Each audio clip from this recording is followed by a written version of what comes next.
So just for quick context, before we start, in terms of the agenda for this session, first few minutes we'll be going into certain different data points regarding AI search, AI visibility. Certain research is being published recently around various kinds of things, including Google AI mode, fan out, and all kinds of other things.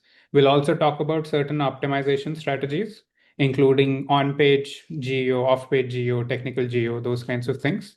And then we'll also talk about certain tools that can help you track your AI visibility and also what you can infer out of those tools to improve your visibility or your client's visibility on different AI platforms like ChatGPT, Perplexity, Google AI Overviews, and so on.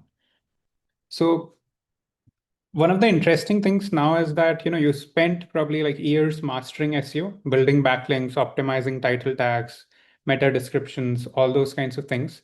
But the map has changed. It's like you're trying to use your 2024 strategy, but it's already 2025. There's things have changed. There's AI mode. There's all kinds of things. So you need to ensure you update your both knowledge and the way you work with your clients or your own brand in order to be visible on search right now. And before we jump into this generative AI thing, let's quickly think about how the timeline for this panned out. So in November 22, that is when ChatGPT launches. Most of us thought it was just a toy. May 2024 is when Google AI overviews just last year, came into the picture. And according to a study by Ahrefs, those dropped the click-through rates by 34.5%. And then May this year is when AI mode, which is like the full chat interface, went live on Google. And also, I think yesterday or day before, it started rolling out in more countries like India and a few other ones as well yesterday. So, based on this trajectory, by 2027, traditional search will be the exception, not the rule. And the companies who adapt will dominate later on. So the sooner you adapt, the better it is for you. And the interesting thing is that people aren't just Googling anymore. I'm not even talking about AI here. People are going to Amazon directly for product recommendations. They're searching YouTube for how-to videos. They're asking Claude to write code or help with debugging any code. And similarly, there's a lot of different platforms people are using to search. And it's no longer just about like Google or Bing anymore. So SEO is sort of turning into search everywhere optimization, where you need to be wherever your target customer is, rather than being limited to one platform. And yeah, I mean, different people are calling it different names in terms of the AI bit, but they're all the same thing. Being found wherever wherever people search or wherever your target audience searches. And yeah, the market doesn't care what you call it. They just care about like finding you or solving the problem that they're sort of looking for. Here's like a quick screen of a recent research like blog published by Alida Solis. Everyone is trying to say that, oh, ChatGPT is replacing Google, but it's kind of the opposite. So 98% of ChatGPT users, like people who use ChatGPT, also use Google. And the reason for this is if you check your own behavior, you probably ask something on ChatGPT or any of these other LLMs, and then you don't fully trust that information. So most probably you go to Google, you cross verify it, and then you do any important activity like making a purchase or any kind of transactional or commercial activity there. You don't just rely on ChatGPT itself. Of course, for informational queries, you might rely quite a bit on ChatGPT, but at the same time, again, in terms of information, also people are going to Google to cross verify that any fact or any information that it gave is actually correct and not hallucinated. So that is a big reason. Still, the user behavior is changing. It takes time to change, but still people use a combination of both traditional and AI search instead of one of them. Here's some insider information. So the recent Claude documentation and the prompt leak, it suggested like there are 4 modes with AI search. This depends on platform to platform, but 3 of these are common across all the AI platforms, which are never search, single search, and research mode. Offer search is dependent on the model, and I'll talk about what each of them means.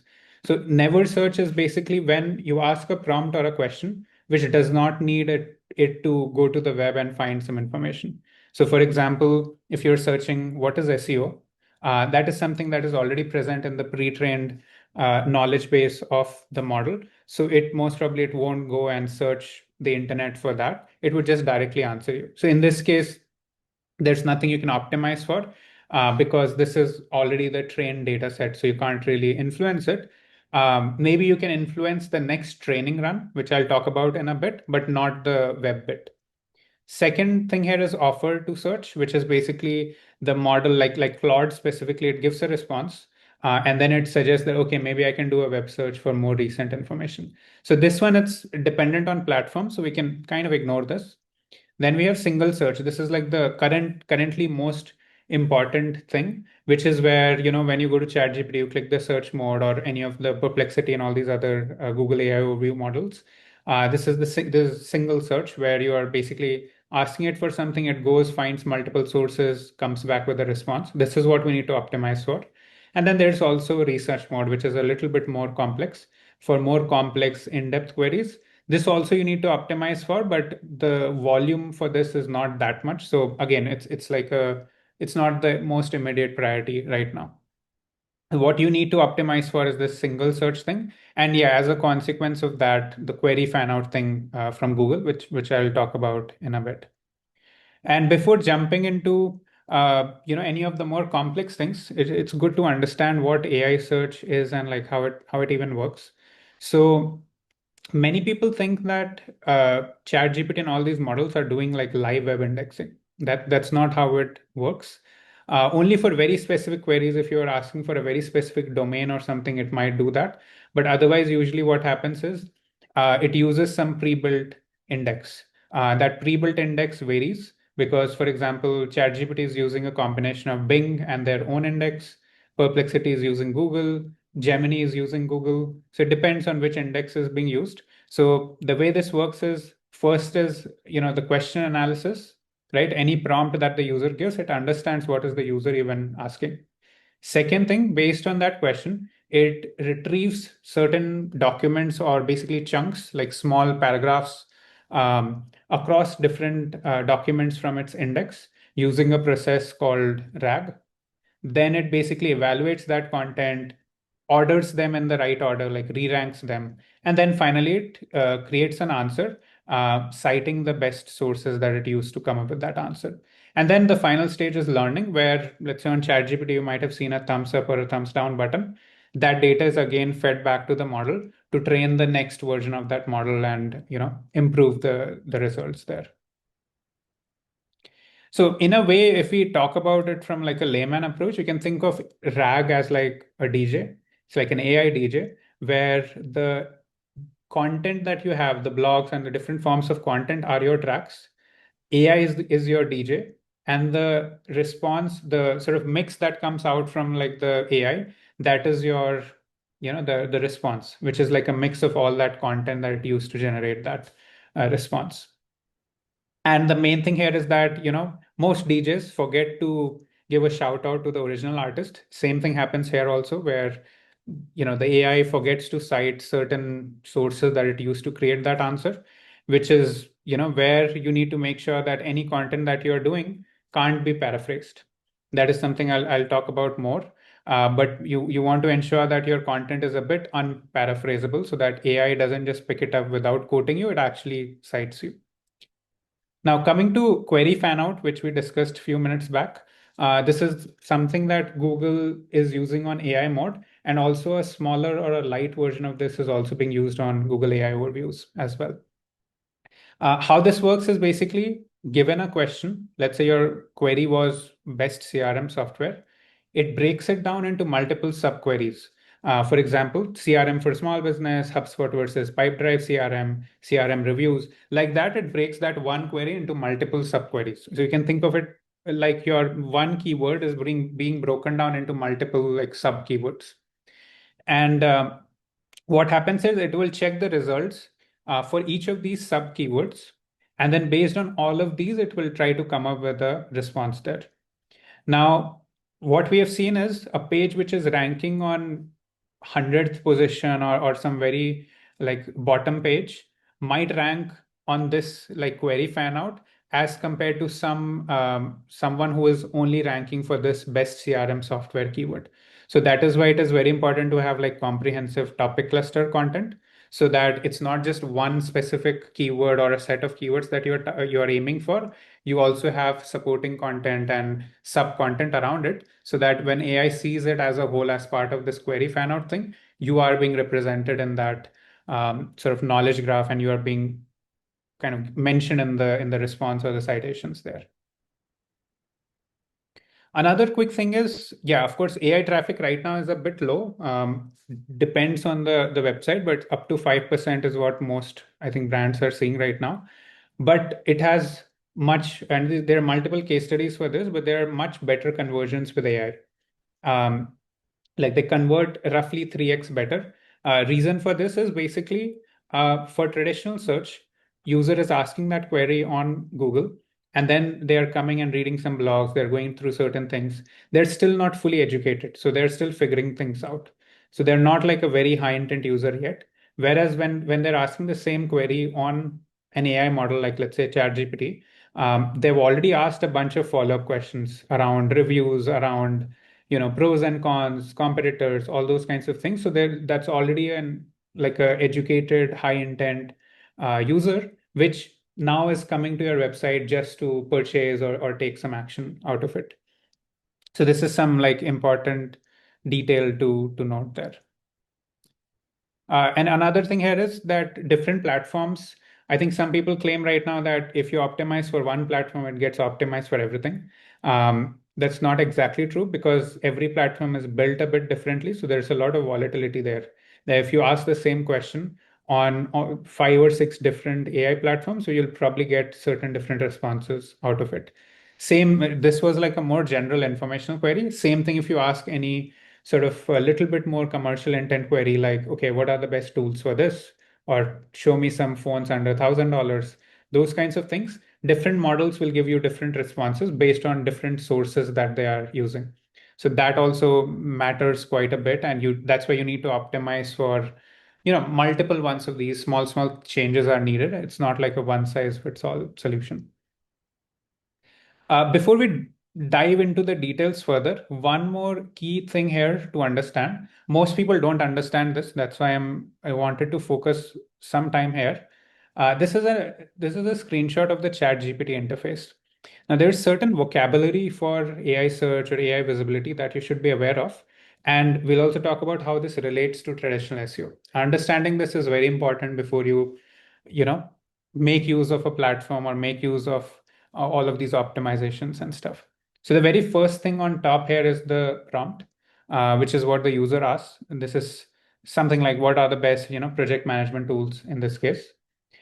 Response, this answer that comes out of it, we call it answer or response. Both of those are good words, answer or response, you can use for that. Any brand, if that is being mentioned in the answer, we call that a mention. And then these green things that you see on the sidebar, you have the citations. Citations are basically the websites or the content that was used to come up with this answer. And then also, in many cases, you also have the citations here inside the text itself. These are called inline citations because these are part of the content itself. So these terms are very important to know before we dive into few of the other things. And here's a way to think about like how this maps to traditional SEO, just to create a mind map kind of a thing. These are not exactly same things, but just to create some familiarity. So what keyword is to SEO, prompt is to AI search, right? Similar to how you track keywords, this is more about prompts. In SEO, you talk about SERP, but in this case, it is about response. Um, Instead of ranking, you care about mention. Of course, there's a position aspect as well, but for the time being, we'll talk about mention. Like if we are mentioned in whatever position on the AI answer. What backlink is to SEO, citation is to GEO. So citation is basically, as I mentioned, these links which were used to create that response. And again, instead of traffic, Google also has talked about it quite a bit. Traffic as a metric is sort of dropping. You need to care more about visibility. So as long as you're visible in AI, people usually do direct search. Like they might see you mentioned, let's say in this case, let's say Trello was mentioned. They might see you and then they might directly go to Google or go to Trello.com directly instead of clicking a link here.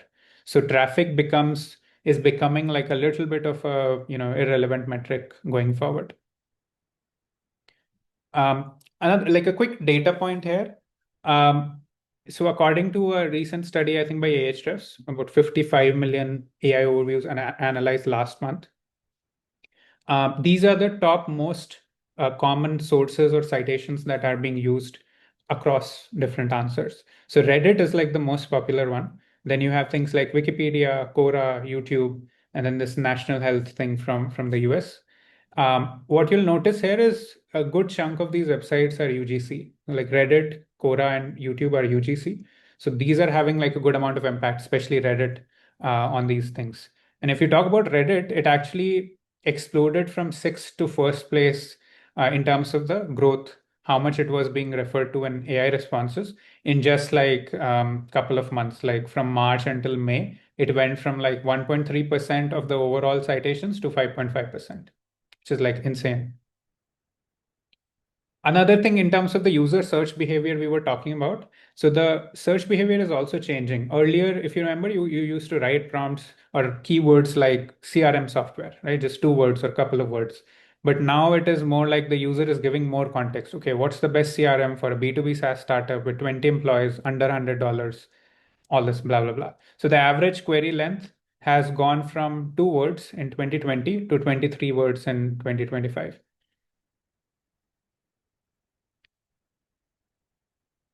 Yeah, the other thing here is also different models as we were talking about the volatility aspect. So based on certain researches, ChatGPT prefers Wikipedia quite a bit in terms of the responses, in terms of the citations that it uses to come up with the responses. Perplexity loves Reddit. Claude prefers documentation. Google loves everything, of course, Google. So there's just some sort of key differentiations. These keep changing again based on algorithms and all that, but there are certain differences in terms of what each platform prefers. So you need to make sure you keep an eye out on that. Um, Another thing here is when we talk about AI search traffic, most people only talk about the human traffic, but there's actually a much bigger chunk of bot traffic that you're probably seeing on your website right now, which you're not even aware about. So to give you a quick example, ChatGPT itself has about 4 to 5 different bots. I've listed three most important ones here. First is ChatGPT user. This is basically the assistant bot, which when someone asks a query on ChatGPT, this is the bot that comes to your website and in it kind of reads your content and uses that to create a response. This is like the most common one and the one that is being used most frequently on ChatGPT. Second thing that you have here is GPT bot. This is their AI data scraper. So what that means is this is not being used for day-to-day responses, but this is being used to train the next model. This might be GPT-5, this might be GPT-6 or 5, whatever that they're calling it. So why you need to keep an eye out on this is because whatever content that this bot is reading, you need to keep an eye out for that and make sure it's up to date because that data is what will be present in the pre-trained data set of the next model. So you don't want that if there's some negative information or some outdated information in your content that is being used for GPT-6. So this is also an important one to keep an eye out on. And then you have OpenAI search bot, which is when you explicitly click on the search toggle on ChatGPT and then it sort of goes and finds some websites and creates an answer. So these are some important things to care about and make sure that, okay, you're not blocking all of them. Maybe you can block some of them if you don't want it to train on your some unique research or something, you can block GPT bot, but keep an eye out for all of them and make sure you're not blocking some important bot. For this, we also have this thing, a free tool called AI Traffic Analytics. You can leverage that. It's a 100% free tool. It requires server-side tracking for you to track these AI bots, but it is a must-need thing right now if you want to make sure you see which bots are crawling your website. So do check that out on Writesonic. Now, coming to certain optimization aspects, um, Again, similar to how you have SEO, in GEO, you also have technical GEO, on page, off page kind of thing. One of the most important things is you need to ensure that your site is not client side rendered. What that means is many of the modern websites built using React and all those kinds of things, um, they don't process, like the AI crawlers don't process JavaScript. So they're not able to exactly read the content from these client-side websites. Many of them, some of them are, but many of them. So you need to ensure you're using server-side rendering on your website in order to see that, the model is able to read your content and then later on reference it or cite it there. Few other things in terms of technical aspects. SSR I already talked about. Second, we just discussed having proper bot access rules, making sure you're not blocking the wrong kind of scraper. Of course, you can block certain ones, but don't block the wrong kind of one, which it will only affect your visibility in different AI models.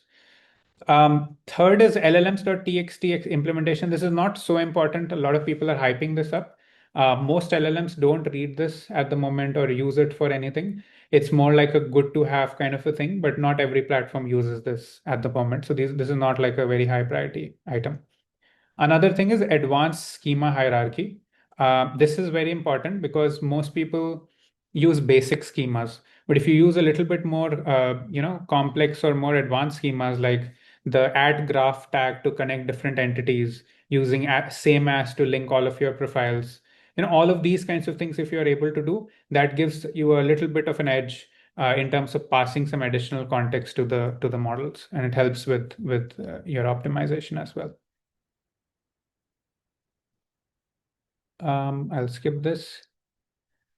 Just talking now quickly about few on-page aspects. So I'll quickly talk about few more optimization things, and then we'll actually jump into certain tools that you can use to actually track your current, like audit your current visibility, and then also learn about what action items or what you can do to actually improve that for your own brand or your client's brands. So stay with me for the next like 5 minutes while I quickly go through some of the important points left in this deck, and then we'll jump into the tools as well. So one important thing is to structure your content for AI consumptions. The way AI reads is a little bit different than humans. So rather than having like long paragraphs of text, it's better to break it down into multiple smaller set of paragraphs, and also ensure, so few other things are there. Like you need to ensure that your brand name is present in the opening sentence. You break down each paragraph into 2 to 3 sentence chunks. Use bullet points, like AI models love that. Connect entities and write in a conversational manner rather than like a corporate jargon kind of manner as well. Another thing is external citations. This basically means like, linking to authoritative sources. It signals like, you are part of the trusted network. So actually quote experts, cite real research. This is also important for traditional search, in terms of EEAT anyway. So make sure you use enough like external citations for any factual information or any important information that you are quoting or mentioning. One other aspect here is to stay fresh. What that means is freshness is like also a big indicator for ranking or being visible on AI. So AI prioritizes recent content 3x more than traditional search. So monthly updates are like the minimum. So make sure you keep checking your content and keep updating it, because that's like a big signal, big factor for LLMs as well. Then very initially, we talked about making your content unparaphrasable.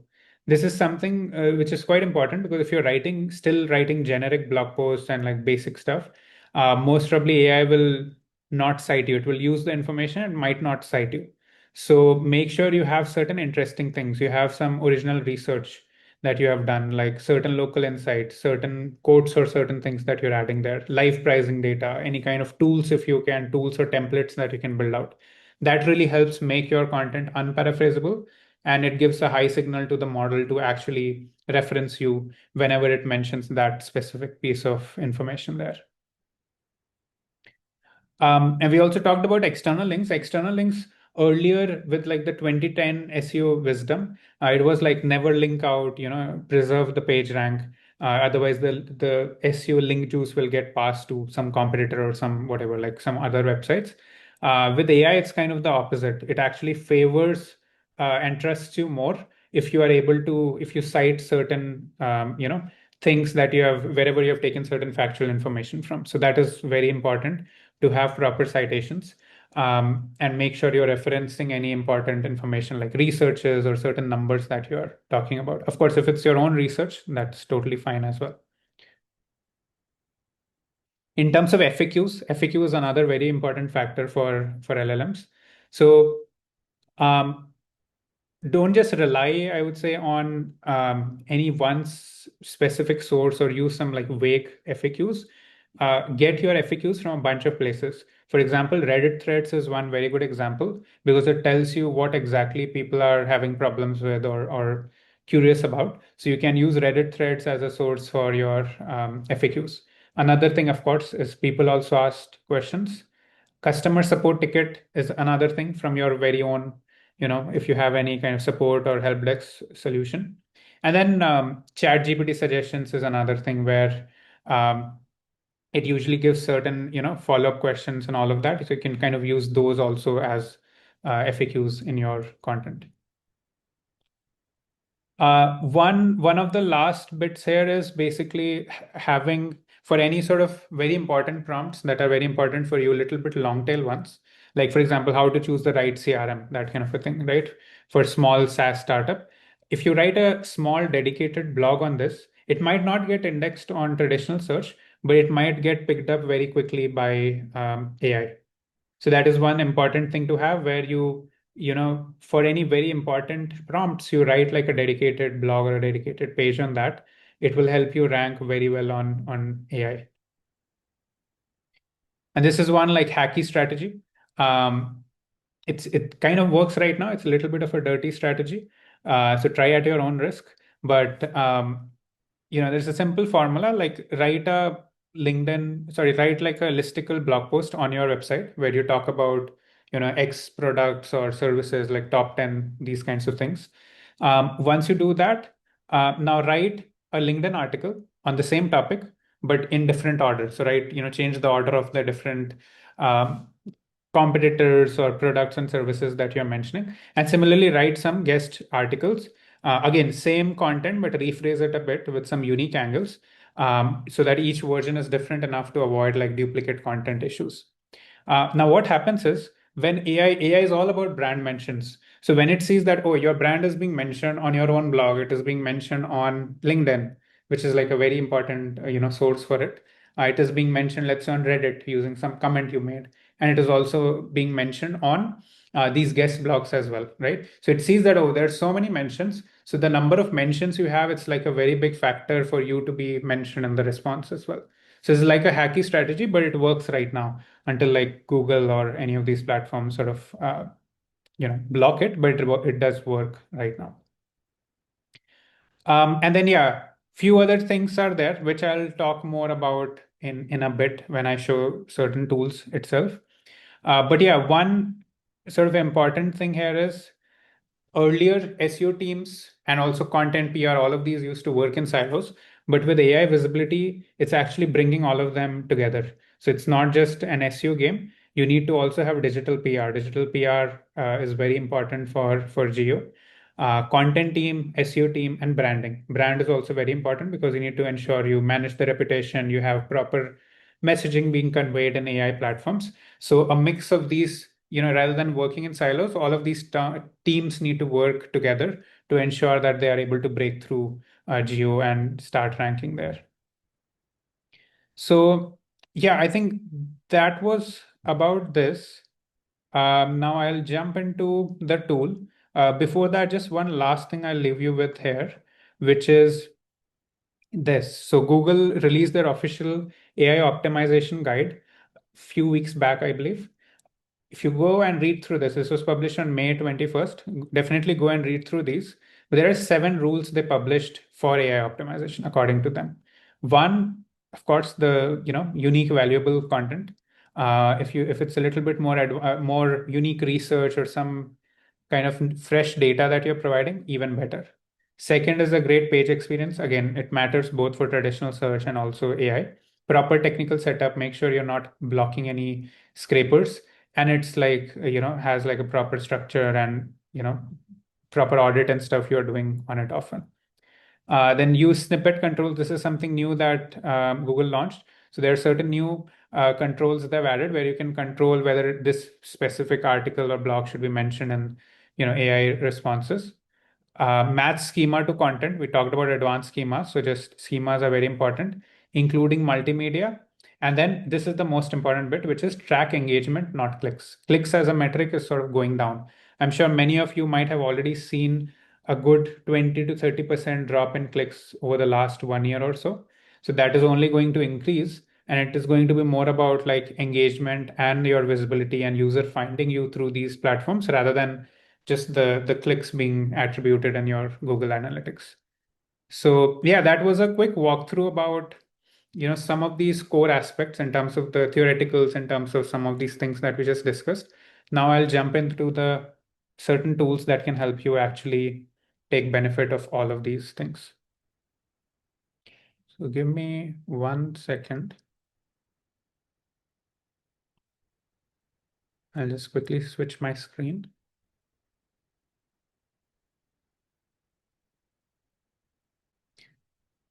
All right, so hopefully you can see my screen. Let me walk you through a couple of things here.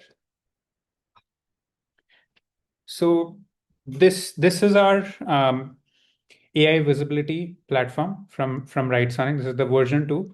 If you join any of our previous sessions, we might have shown the version 1, but this is sort of like Ahrefs for AI. It's like a very comprehensive platform for tracking and improving your AI visibility. And I'll get into this dashboard. First, let's cover through some of the things that you need to do while you set this up. So one of the most important things during onboarding that you need to set up is the topics or the prompts that you want to track. And the thing here is that, let's say, topics are basically like broader business terms or business focus areas that you care about. So if I take an example of Canva here, Canva, most of you might know, it's an AI design platform. So for them, let's say the topics might be presentation design software or social media content creation, document design, all those kinds of things, right? So think of these as like your clusters, topic clusters. So these are like the broader clusters. Within each of these, then you have the different prompts. Prompts are like what the people are actually searching on Google, right? Google AI overviews or ChatGPT or any of these AI platforms. So, for example, if I talked about presentation design and templates, there's a lot of different prompts that are possible, like top platforms for Google Slide templates and design, or how to download presentation design templates and so on. So a lot of different things that you can have here. Right now, it is very hard to know. There's no way you can know what are the actual prompts that the user used to come to your website or a specific page.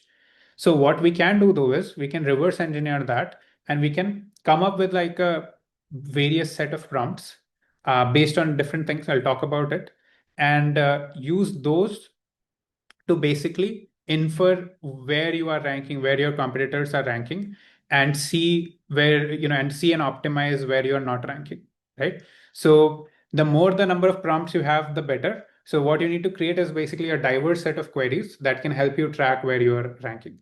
So here you can already see a lot of different types of queries that we have done here. And the way we do this is like most other AI platforms in this space in AI visibility, they're just taking this keyword and generating a bunch of random variations of it using AI. But what we are doing here is we call this thing prompt expansion. So we have this product called ChatGPT, which was known as one of the top ChatGPT alternatives.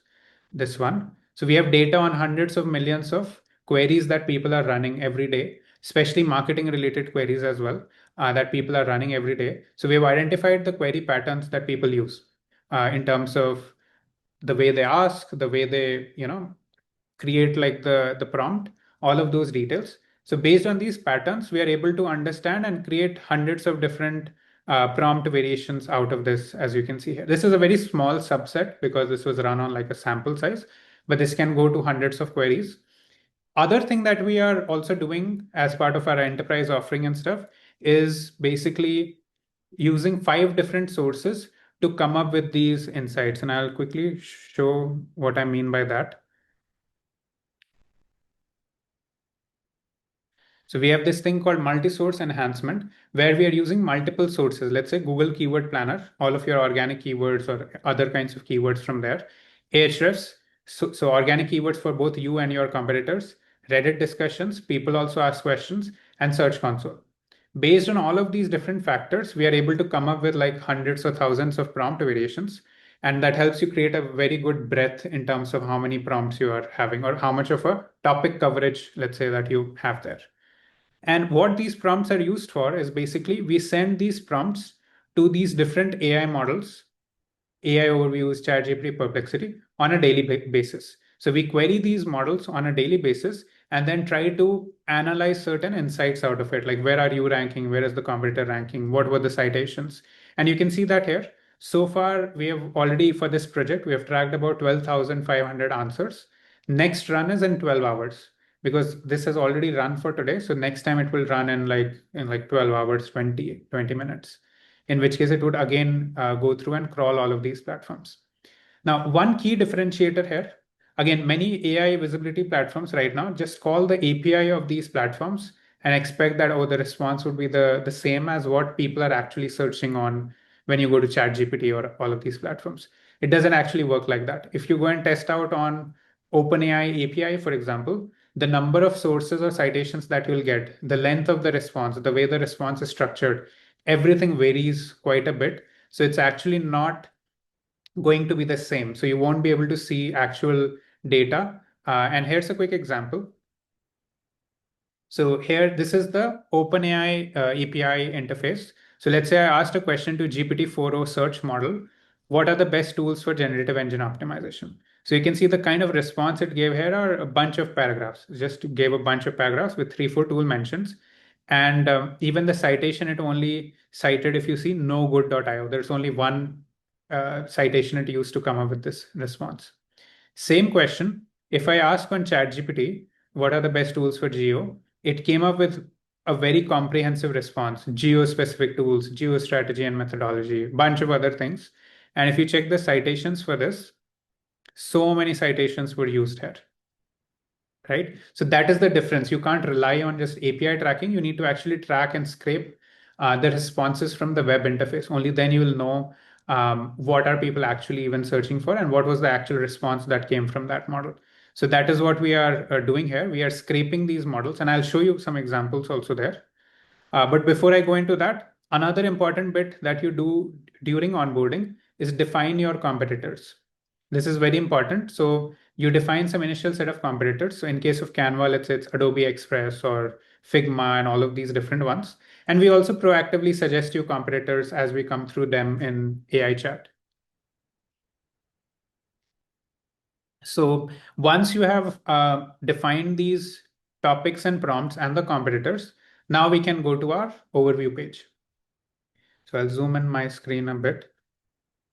What this is, I'll quickly walk you through what this is showing. So this is like your overview dashboard, similar to how on Ahrefs you see your DR metrics, you see your backlinks, you see, top referring domains and those kinds of things. So this is built in a very similar way. Here you can see your brand presence or the visibility score, basically.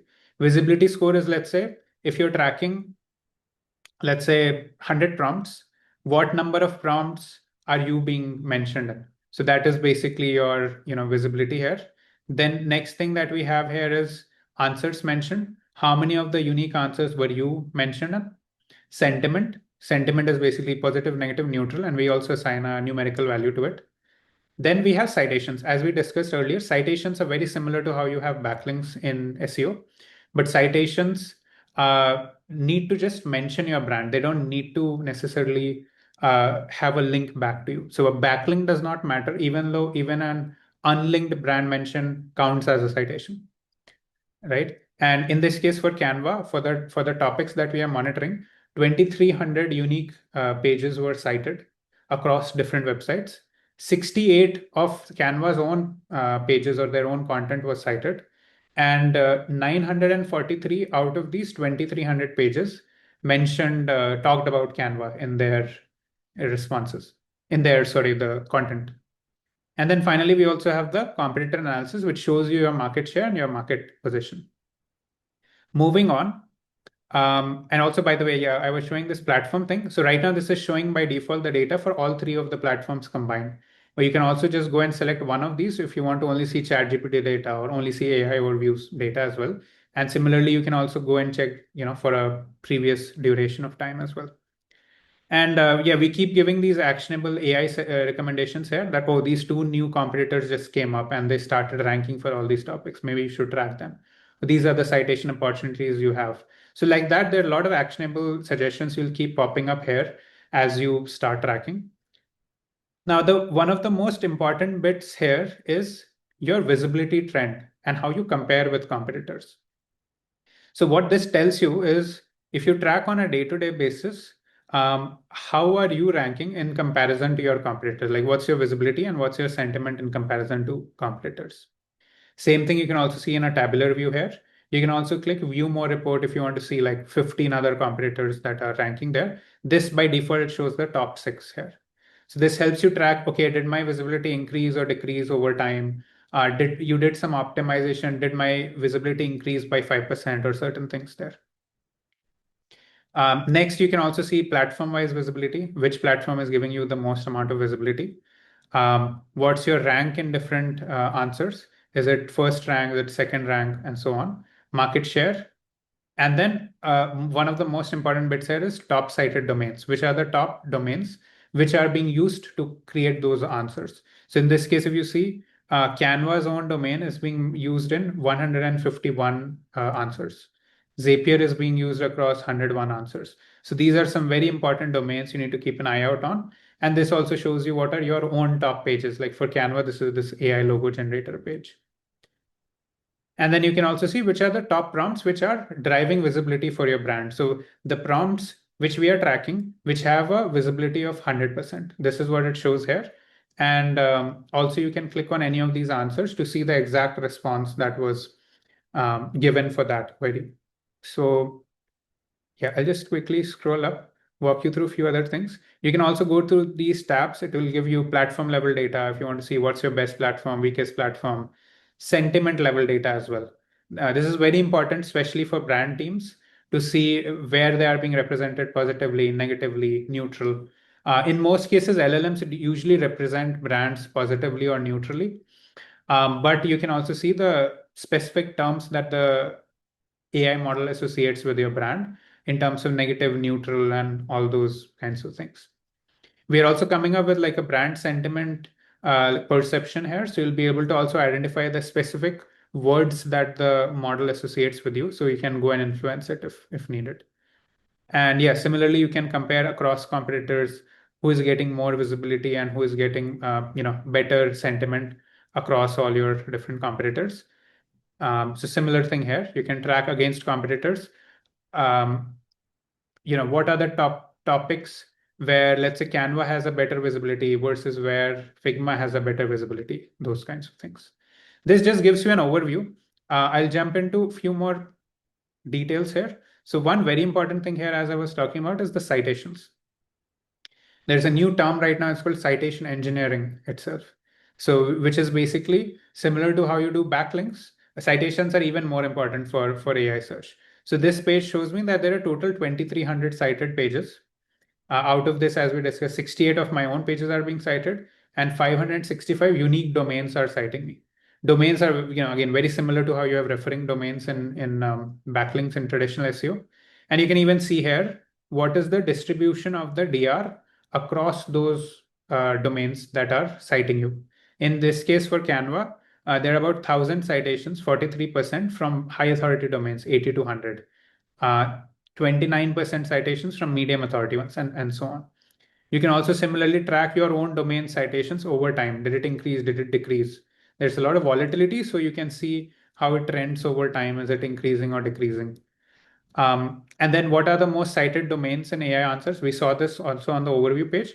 This gives you a little bit deeper insight, like in terms of how many pages from this domain are being cited. Is that your brand? Is it a third party or is it a competitor? and how many answers were used, were created from that specific domain as well. Then similarly, this is like even more important, which is what are the high value sources which are not mentioning you. This becomes very important for you because you can see here, let's say if I talk about, let's ignore the competitor ones. If I talk about third party, let's say Gartner, for example, Gartner is being referred across 18 different answers, two of their pages, but Canva is not being mentioned there. What is being mentioned are all of these competitors, Figma, Microsoft, all of these. So if Canva goes and works with Gartner and asks Gartner to add Canva also in those two pages, immediately the visibility of Canva will jump for certain prompts for these 18 different answers that you see here. Because right now it is not being mentioned there, right? So the moment that Gartner adds Canva to their page, there's a very high chance that for a bunch of these 18 answers, maybe not all of them, but at least quite a few of them, Canva will start appearing in that response there. So that citation thing, that's why I mentioned, is very important, where you can work through all of these domains. And also you can see the specific pages as well, but tells you exactly what to do to get mentioned. And this also shows you the impact within 1 day to 2 days itself. It's not like traditional SEO, it will take like 6 months to see the impact. Within days, you can see the impact because models keep on, seeing that data, keep on refreshing, the latest data from the index that they are working on. Similarly, you can see, okay, what are your own top performing pages, and also a citation analysis by topic. Like let's say compared with competitors, who has how many citations across those topics, right? Similarly, you can also go to different tabs here.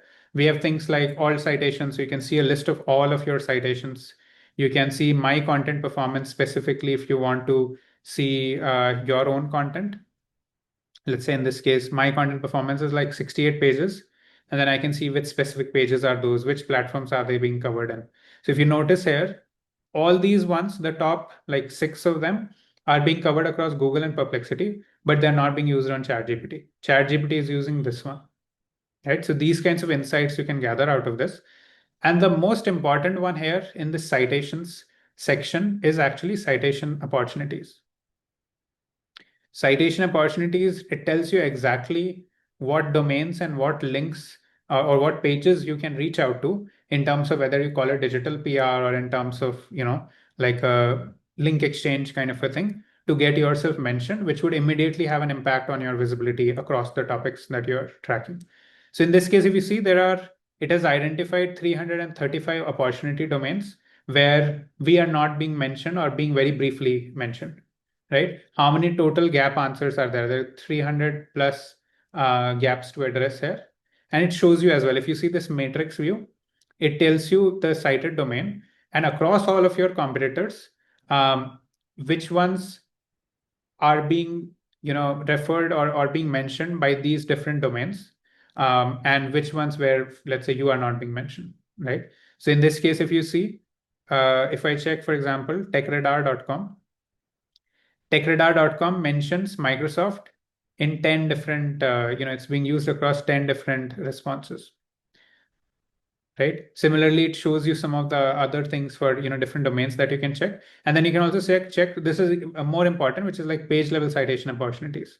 So if I show here, let's say this specific Gartner article, as we were just discussing also, is being used in 15 answers. This is just one article across all the 3 platforms, Google, OpenAI, and Perplexity.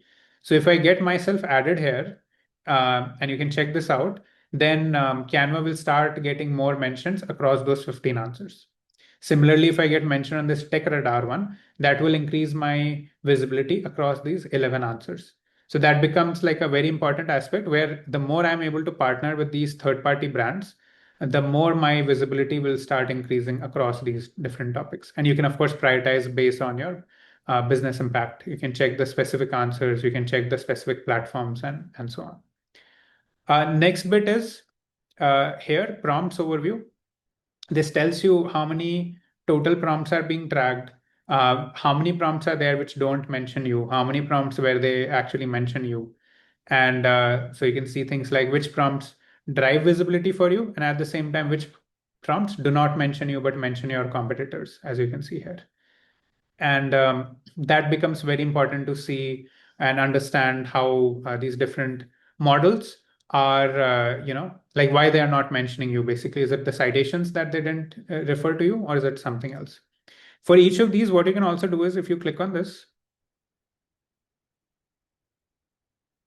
for that prompt, now if you see for 25th June, it is showing me all the different responses or all the different answers that came out from the three different models. So you can always go and check in detail. So let's say I go to OpenAI one. And if you remember here, Canva was not mentioned here, right? And if you see the thing, this is the exact output that came from Canva at 10:32 a.m. today. This is in like GMT. So this was the question or the prompt, and these were the brands that were mentioned. So my competitor here, it has highlighted that Figma and Miro were the tracked competitors that were mentioned. Apart from that, there are a few other competitors which we are not tracking right now. And then these were the sources that were used to come up with that response. And yeah, if you see, Canva was not mentioned here. So you can see the exact response that came out of each model for each query, and that helps you understand, whether a competitor was mentioned or not, what was the way that the AI talked about your brand, and then which were the specific sources or citations that were used to come up with that response. So you can now go and create some impact on these different ones. Similarly, you can see all the prompts that have run across, like let's say today, or you can also go for other days as well. Which platforms were they used on? What is the intent of it? All these kinds of things you can see. Similarly, all answers you can also track, which is basically all the responses as I just showed across all the models for today. And you can also see for previous days as well. So yeah, that's like a quick overview of the platform. This gives you a lot of opportunities. I talked one about citations. Another thing here is also that we were talking about the answers, right? And these prompts. So if you can identify the ones where you are missing, or even the if you go to my content performance, you can identify which content of your competitors is being cited by AI, but your content is not being cited, and you can accordingly go and either create new content along around that or optimize your existing content. So a lot of different things that you can do here as action items. And then we are also coming up with Action Center, a thing called Action Center sometime next week that will also give you very proactive suggestions on what you can do, help you generate content on all those kinds of things. But yeah, for the time being, you can see all of this data and make good use of that. One last thing I'll jump into before we take on some questions. I think our team is already answering on the chat itself. But I briefly touched on during the presentation about AI traffic analytics. So let me open this quickly.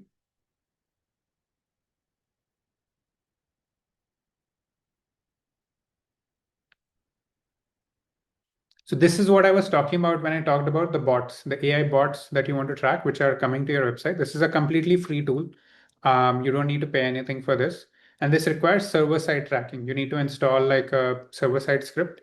It's not similar to Google Analytics. It's a bit different because it's on server. So here you can see, let's say this is for Writesonic data. We got 133,000 AI visits. AI as in the AI crawler or the AI bot visits, like ChatGPT scraper and all those bots in the last 7 days. Human visits, we got these many. These are the human referrals. This is still a very small number because many people actually go find some answer on ChatGPT and then go on search on Google or do a direct search for it. So that might not even be tracked by referral traffic. That is why this is a good number. This is an accurate number, but at the same time, the actual number might be much more because many people are not even clicking those links on ChatGPT. And then how many of our pages were indexed by these AI models? Now here you can see what are the very specific sources or the specific bots that came to your website. What was the provider for it? Like we have Apple bot. Apple is doing a lot of scraping recently, as you can see. Google, though it's there. Bing is there. OpenAI is there. Perplexity, ByteDance, which is like from TikTok. And you can also go deeper into these. Let's say if I just click on OpenAI, as I was talking about, there are three different bots that OpenAI uses. You can see here, most of the visits that we have gotten, if you see, are from this ChatGPT user, which is the AI assistant thing. Then it's the AI data scraper, which is for GPT-5 and stuff. And then we have this AI search crawler. For each of these, you can also see the exact pages which were crawled. And you can also see how many human visits you got from, let's say, OpenAI, and also do a comparison that, okay, in this case, 764 AI visits, human visits, these many, and the click-through rate for it. You might see that this rate is higher than 100% because many people also click on multiple links from the same chat. So in that case, it increases the number of clicks for the same chat. That's why this is quite high here. So yeah, in a nutshell, that's like a quick overview of this tool. And this is something you can use to sort of learn more about where your brand is being represented or where your client's brand is being represented, and also see how you can, optimize for these models better. We'll take some quick questions now. By the way, if any one of you want a demo of this platform, you can we can add the link in chat, please, team. So you can go to this link, writesonic.com/generative engine optimization GEO. Our team will share the link and you can book a demo. We'll set up a call with you. We'll give you a free audit of your current brand, like how your current brand is being presented in these three platforms, and then also help you with onboarding and help you set up with this dashboard so you can track and improve your visibility. So yeah, that was it. We'll quickly jump into certain questions now. I think already most of them our team has answered. So we'll go through the last few ones. How AI and human traffic is identified. So human traffic is basically what you can see also on Google Analytics. It's not very easy to see, but you can see it on Google Analytics. That's the referral traffic where it has like some ref parameter or a UTM source attached to it. So we know that, okay, this came from someone clicking on ChatGPT. AI traffic is what come when some bot from AI, let's say ChatGPT or whatever, comes to your website to scrape your content and create an answer for a user's query. So that is sort of the difference. AI one, you'll get many more visits because it's using your website to create answers, but it doesn't mean that those are humans. Those are basically bots. So our analytics that I just showed you helps you differentiate between those bots and the actual humans who clicked and came to your website there. Need to add any code and website to get this data. For the brand bit, the AI visibility bit, you don't need to. For the traffic analytics, the thing I was showing about bots, yeah, it's basically a server-side tracking. So there are three platforms we support. If you just sign up, you'll see there are three platforms we support: Cloudflare, Vercel. There are one or two other ones. Um, so yeah, once you install that, you'll be able to start seeing that data.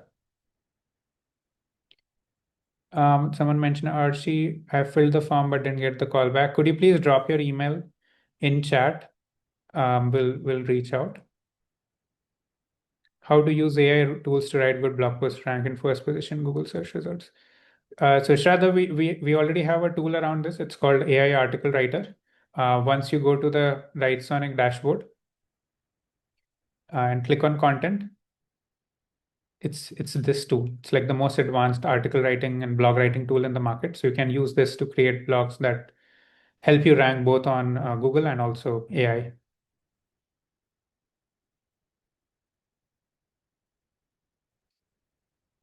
How does the scraping work for a particular model? So scraping, as I mentioned, there are three models we are doing right now: ChatGPT, Google AI Overviews, and also Perplexity. How the scraping works is basically we search that prompt in incognito mode across different locations, depending on which location you're tracking. And then we scrape the output out of that, the web UI itself, similar to how, SERP analysis you do with tools like Ahrefs. So in a similar way, we do with AI models. Um, if an LLM falls back to cached knowledge because web access isn't enabled, how do you annotate that in your data model so that we can filter out potentially stale responses? So we actually, in most cases, what we are doing is we have an explicit parameter added in the way we track for only talking about the responses that came from web. Still, in certain cases, there are certain edge cases, as you mentioned, where it might still not use the web. And that is something you'll be able to see in the responses. The answers that I was showing earlier, you'll be able to track that and see, that it won't have any citations or sources linked to it. So that is something you can see on our platform.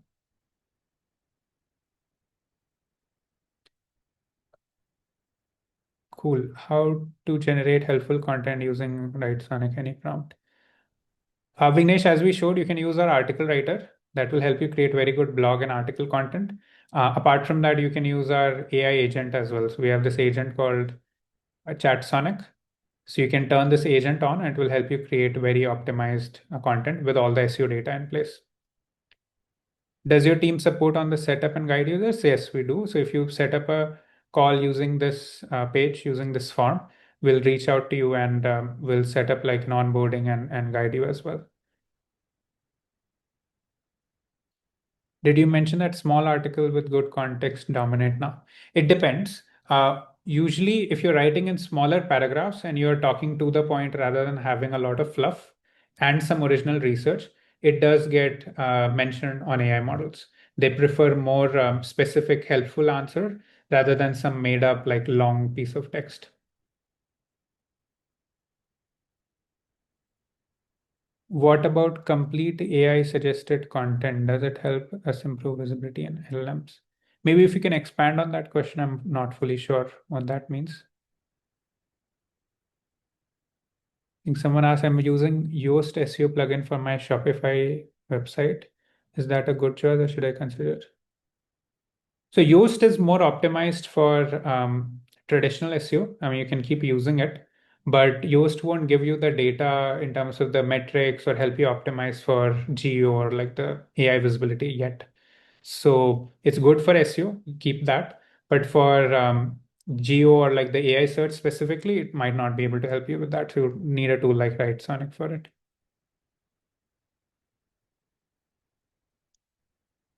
How does your platform differ from ScaleNut?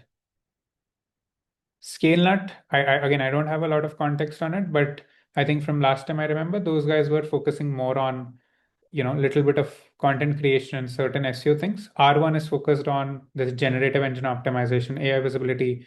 We have article writer, which is the most advanced article writing solution. And then also, as we talked, we have our agents. So we have an agent for content strategy. We have an agent for various other things. So if you go here, we automatically integrate with Ahrefs, SEMrush, all of these things. It can create SEO strategies for you, optimize your content, do any kind of SEO or content related task for you automatically. This is something that no other platform right now provides. Um, what if I generate 1,000+ pages using programmatic? I wouldn't recommend doing that right now because Google is really like clamping down on that kind of programmatic approach. So unless you're doing some very useful thing, wouldn't recommend that. Is there any free trial available on this tool? For GeoBit that I just showed, it is available. You can reach out, via the demo link that we just shared, and we'll help you set up with the trial. Okay, we'll take last few questions. Is there any plans to implement geo attributed conversions within the platform? We are see one. It's very hard to attribute that right now because many people, as I mentioned, are finding information from ChatGPT and all of these platforms, and then directly going to direct search or going to Google and searching for it, right? So it's hard to track. What we are doing though is soon we are releasing an integration with Google Analytics. So you'll be able to bring in your conversion data here within our platform itself, and you can see the referrals that came from this thing from these different AI models, right? And then you can see that if your visibility for a specific topic, let's say increased by 10%, did your conversions from ChatGPT as a referral source also increase by 10% or certain percentage? That way you are able to directly or indirectly sort of attribute it instead of it being like 100% accurate. Like that is not fully possible right now.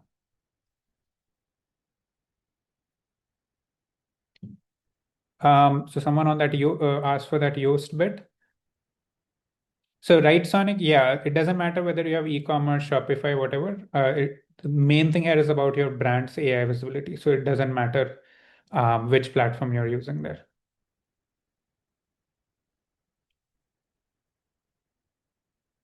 Okay. I think those were all the main questions. Um, I think someone also asked how will this benefit doctors? And doctors, if you're running like a local business or a chain of clinics, this can help you identify people, like let's say people in your location, if they're searching for like a, let's say a dentist or some kind of a doctor, are you showing up in those responses if someone is asking for suggestions? So that is the use case there to help you see if AI like ChatGPT is recommending, let's say if someone asks for the best dentists in New York, is it recommending your uh, clinic or is it recommending someone else? So that is what you can take help from here. Useful for big websites. I mean, yeah, this is actually much more useful for big websites because big websites already have a lot of brand awareness. So it becomes even more important to check your visibility, optimize for it, and also check your reputation as well. Reputation thing also plays a big part here because you don't want your brand to be negatively represented on any specific model. You need to fix that. I think we have covered all the main ones. Again, just for quick reference for everyone, you can use this link. Our team should have shared that in the chat. So you can use this link. I'm also adding here again to request a demo for this. Free trial is also available. So do come and have a call with us. The reason why we do the call is because this is a very new space. So we want to ensure we show you around and help you set up things. Otherwise, you might get a bit, confused. So we want to help you onboard you and do, personal sort of guidance for you. So do click on this book a demo link, set up like the call, and our team will walk you through certain things and help you get set up on the platform. So hope the webinar today was useful. Hopefully you learned a few things and will be able to leverage it as part of your AI visibility or AI search strategy. And yeah, we'll see you next time with some more useful insights. Until then, thanks a lot for joining. Take care.